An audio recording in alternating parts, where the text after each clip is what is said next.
Hello students, it's your history teacher and I'm here with another online lecture, today with the First World War Part 2.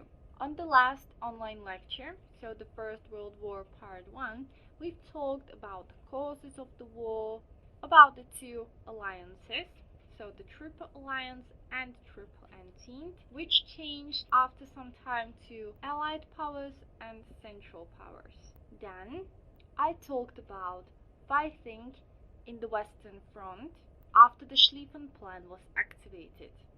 So there was the first battle on the Marne, Battle of Verdun, Battle of Somme, and Battle of Ypres. Today we will focus on the Eastern Front. To study with me, you have to open your book History is Not a Mystery on page 131. The War of the Eastern Front was opened in 1914 after the Russian army invaded East Prussia and Galicia. Here in the presentation I have a map, so you can see East Prussia is over there, so in modern day Poland, and Galicia, albo po slovensky Halič, was a province in Austria-Hungary, and today it's Poland and Ukraine. Okay, so this part was Galicia. The first question: why did Russia invade these territories? It was because, as an ally of France and Great Britain, Russia wanted to relieve France from the pressure that Germany was pushing on it. So by creating the Second Front, they helped a lot.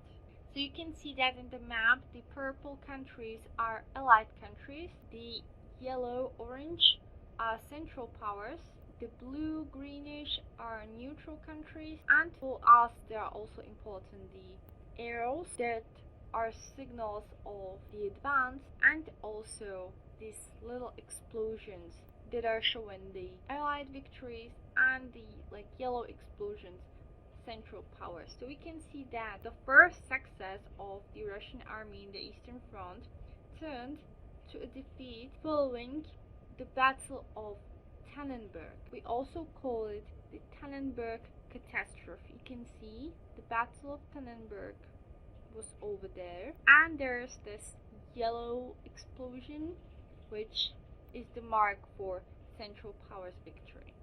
The invasion to Galicia, the invasion was going like this, was successful, and the Russian forces crossed the Carpathian Mountains that are just over there. This was in winter 1915.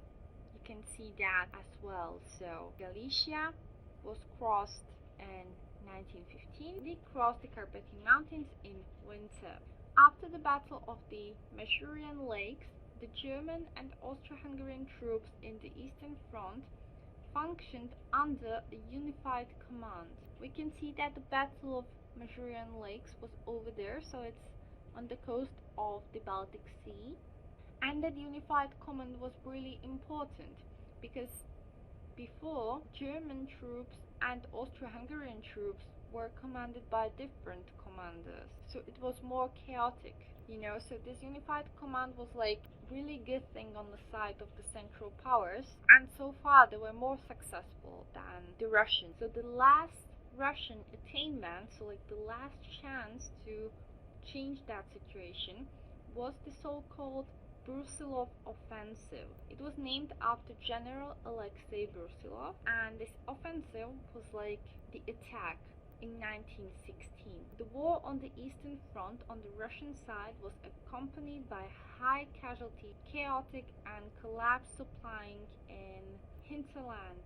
So not even this offensive helped to Russia. The army was really in the bad condition. They were missing the basic things to survive, so their conditions were not really good. Moreover, during this time, there were revolutions going on in Russia. Two revolutions, specifically, in 1917, that caused that Russia withdrew their armies from the front line. We will mention these revolutions after the topic of the First World War, but I suppose you've heard something about it, and that these two revolutions changed the establishment of the Russia. So it was changed from the monarchy two socialistic republics. So there was this communist revolution going on. To have space for all the matters they had to solve with the revolution, they concluded a separate peace with Germany by the Treaty of Brest-Litovsk in March 1918. Okay, this is important. So the separate peace means that only Russia with Germany had their peace treaty. So Germany was still in the war with all of the other countries. So just Russia left the fighting. Please also remember it was in March 1918. So by this thing, the Eastern Front basically stopped existing. So all these troops could relocate and go to the Western Front. And so they did. Apart from the Western Front, there was also the Balkan Front on the Balkan Peninsula, because Austria-Hungary conquered Serbia, and we know that this was considered to be that powder keg, so the source of all the tension. So after the war started, the Ottoman Empire forced the Entente, so the Allied power, to evacuate the Gallipoli Peninsula after the Battle of Gallipoli. This attempt of Britain and France to conquer Constantinople, which is modern-day Istanbul, so in Turkey, we can see it's over there. So there was this Battle of Gallipoli, where British and French wanted to take this territory, because we know that the Ottoman Empire was part of the Central Powers. But we know that the Ottoman Empire won this battle, and they abused the Great War and realized the Armenian genocide. We can say the Ottoman Empire realized the first genocide in the world. They were killing Armenians in masses. Okay, what is also important to mention when we are still in the Eastern Front is that it was more mobile war. So the trench war was only in the Western Front. So Eastern Front was just normally mobile. Write it down. Pamätajte si, lebo naozaj sa môžem v teste opýtať niečo také napríklad, že na ktorom fronte sa bojovalo formou zákopovej vojny. Čiže jedine na západnom fronte. Počúvajte to, snažte sa, zapisujte si aj náhodou, ak niečo nie je v tej knihe, to čo vravím a pomáha vám to, zapíšte si na papier, to video si môžete pustiť viackrát, takže tam by to nemal byť problém. Okay, and I will continue with the naval war. The naval war was carried out in the North Sea, the Baltic Sea, and the Atlantic Ocean, mostly. Submarine warfare was led by Germany against Britain. You know, the whole submarine warfare, naval warfare was introduced by the Germans. And they were mostly fighting with Great Britain because Great Britain was great naval power. But then something happened. The Lusitania, the ship that was sunk by the Germans. The Lusitania was a British cargo and a passenger ship, so the ship that transferred normal civilians. The ship was torpedoed and sank due to German submarine activity in May of 1915. There were also Americans on the board, and even though the Germans claimed the ship was being used to deliver military supplies, the Americans got really angry. Later, the unrestricted submarine warfare started, which means that submarines were sinking military ships and neutral country vessels without warning in a war zone. So it didn't matter to them. Every ship they could see in the war zone, they torpedoed and sank immediately. Many American ships were attacked during this period, and the United States joined the war against Central Powers. So they joined the Allied powers. During this period, the Central Powers were German Empire, Austro-Hungarian Empire, Ottoman Empire, and Kingdom of Bulgaria. The United States were a very strong country in that period, so they really helped to the Allied powers. In 1918, both sides, so also Central Powers and Allied powers, were exhausted. The supply system was broken, many people were starving. Germany could not be defeated in a decisive battle. So after some of the Central Powers started to surrender. The armistice was signed. Armistice znamená prímerie, čiže nie je to technický mier, ale iba prímerie, čiže iba stop bojovaniu. It was signed on the November the 11th, 1918 at 11 a.m. So the 11th hour of the 11th day of the 11th month, what was somehow symbolic, and it should be easy to remember for you, so I really wanted to remember this armistice. Also the place where it was signed. So it was signed in the railroad carriage at Compiègne Forest. Čiže bol to vagón, ktorý bol pristavený v Compiènskom lese. Prímerie sa podpísalo 11.11.1918 o 11. hodine. What effects did the First World War have? The generation of Europeans were killed or wounded. Dynasties fell in Germany, Austria-Hungary, and Russia. New countries were created, and League of Nations established to help promote peace. Long-term effects: many nations felt bitter and betrayed by the peace settlements. Forces that helped cause the war, like nationalism and competition, remain. We will move to the solving of the war and its aftermath. So turn the page to 133, Paris Peace Conference. So after the armistice on the November the 11th, 1918, the Paris Peace Conference was convened. So as it is in its name, it was in Paris, where the ideas how to solve the conflict diplomatically were differed. The most important treaty of the Paris Peace Conference was the Treaty of Versailles on the June 28, 1919.